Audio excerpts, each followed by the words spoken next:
Hello everybody, this is Noah Glazer again, and we are picking up our Let's Play Legend of Zelda Twilight Princess. We last left off, Princess Zelda sacrificed herself to restore Midna to her full health, and told us that we need to go get the Master Sword. So we are back in wolf form because Link has this curse put on him from Zant that put him back into the wolf even though he's not in the Twilight realm. So hopefully that will get taken care of by the end of this video as well. But the first thing that we have to do is warp to the North Farron Woods, because that's where we are going to find the Lost Woods, which is where the Master Sword is hiding. So just walk north when you have landed there, and you will come across your monkey friend from earlier. In this cutscene, she will jump down and promptly be attacked by these weird enemies that we've never seen before. They kind of look like puppets and act like puppets, but they just kind of fly around, and they're not really hard to beat, they're just more annoying because they follow you. So just quickly take them out and talk to the monkey, and she will give you some advice on how to get to a hidden part of the forest. If you jump up over there, you will be able to use that special power that Midna allows you to do, where you kind of like jump and follow her by pressing the Z button, and I will go ahead and do that. Now instead of the Z button popping up, it's gonna drop me off, so I have to climb back up. And here we go. So just target and keep pressing A to jump. Now move over and do it again. And I'll take us to this area here.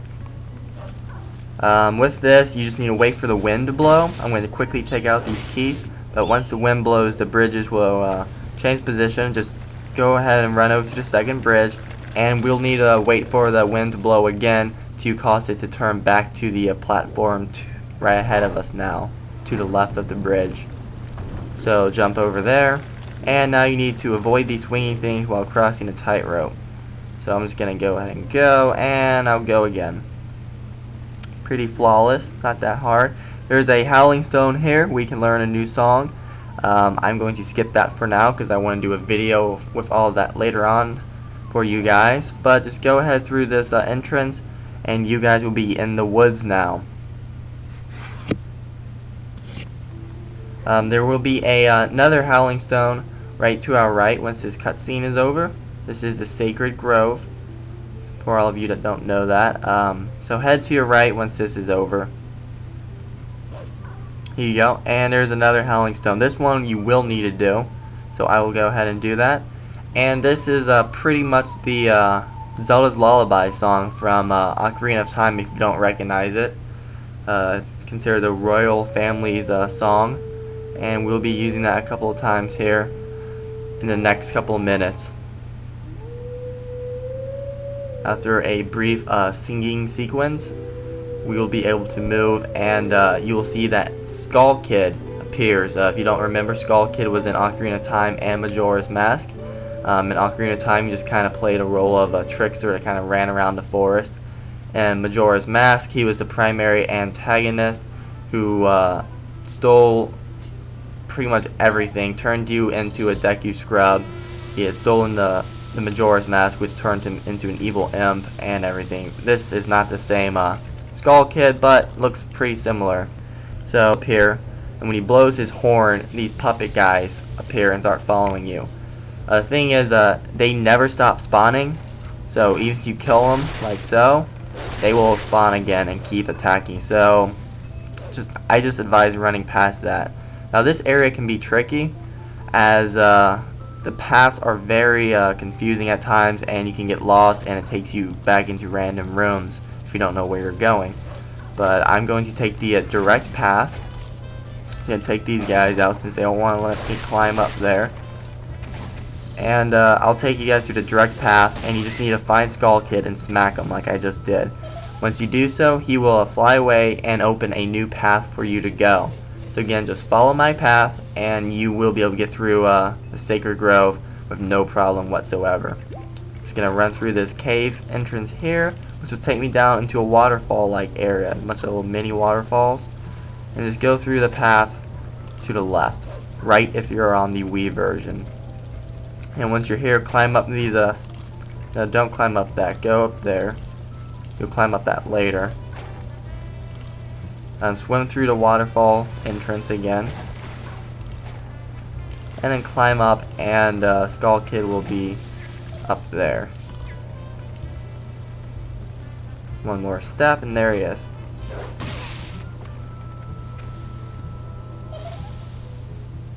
He will again fly off and run away. So go ahead and just jump down, swim to land, and go to your right. I'm going to take these guys out, they're annoying me a little bit. And just go through this cave entrance to the left. You're back in a waterfall room. So just go through the kind of like straight, a little bit to the right entrance. And you'll see him up there, but you're unable to get up there at the moment. So we will have to find another way around. You just go underneath it, and there's a path there that takes you down. And there you'll see the area we can climb up.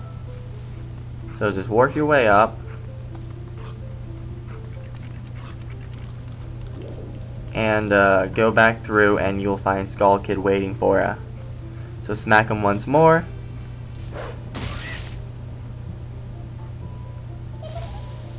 And he will fly off to this area. Opens up a new path, and we will be doing a little, I wouldn't call it a boss battle with him, but it's just kind of like a fighting sequence. So follow him in there, and you'll be in a new area. So just drop down. And he will be, this area kind of reminds me of Ocarina of Time, where he was hanging out in Ocarina of Time. There was an area with a bunch of pillars where he was flying around and just being annoying, and this reminds me of that.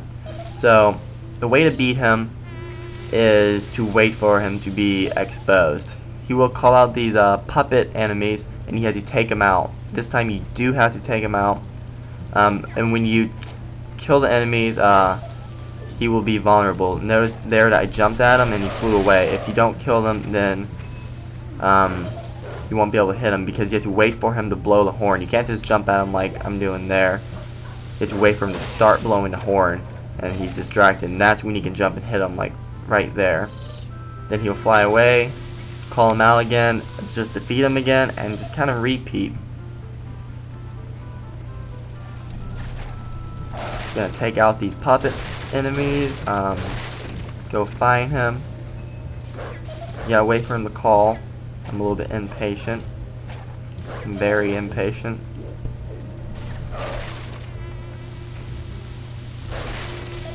Yeah, fail. Smacked my head into the wall instead of hitting him. So let's take those guys out again.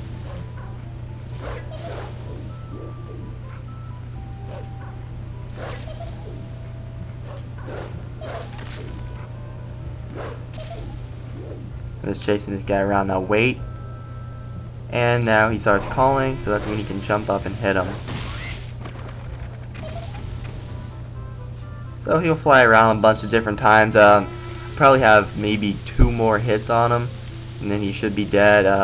Process is very simple, just very repetitive.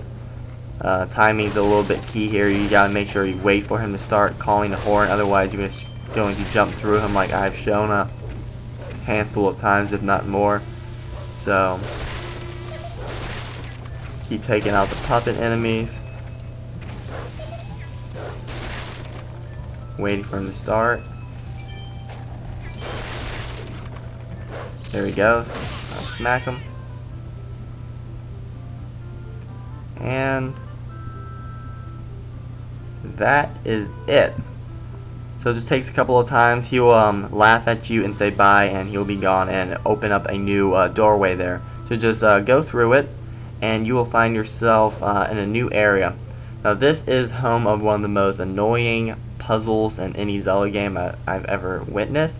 But you just need to walk over to this Triforce icon, and you'll be able to howl that Zelda's Lullaby that you learned earlier. So just do that. And doing so will cause these statues that you'll see in a second to come to life. And I will explain that puzzle once it appears, but it's one of the harder puzzles in the game if you don't know what you're doing. And I will be cutting just this puzzle sequence out and making a separate video for that, so you guys can reference that at any time, and I'll link to it once I have the individual video done so you guys can find it. But it'll make all these little boxes appear, and there's a statue to the left and right, and they come to life and they let you know that you need to return them to the place where they once stood.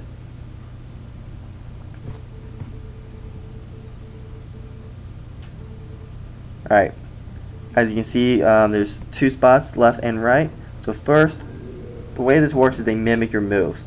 So jump to the left, then I jump down, then I jump to the right, now up, left,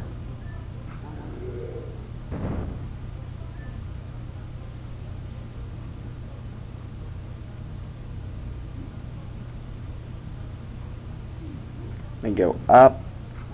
Had to think about it for a second. Go up again,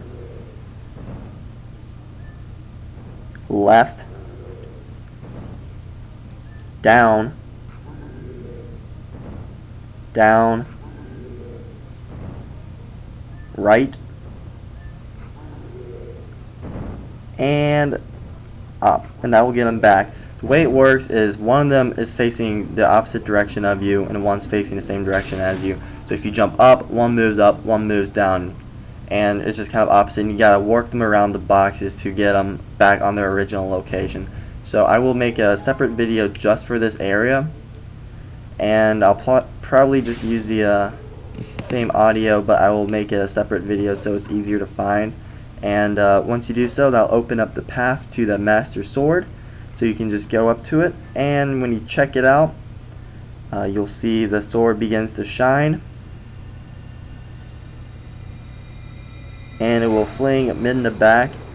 And once this entire cutscene is over, Link will be returned to his human form, which is happening right now, and Midna will be able to gather this little, it's like a stone, I'll call it, and it's kind of like a diffused shadow that was inside of Link that was causing him to be the wolf form.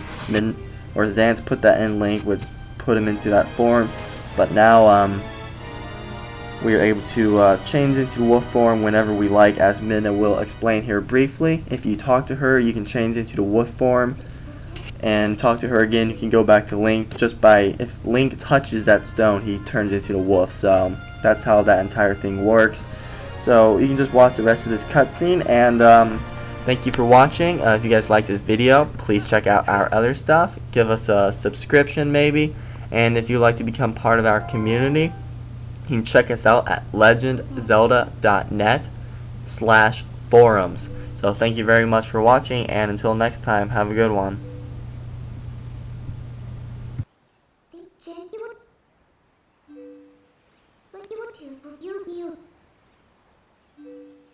That's it, what gun? What do you need?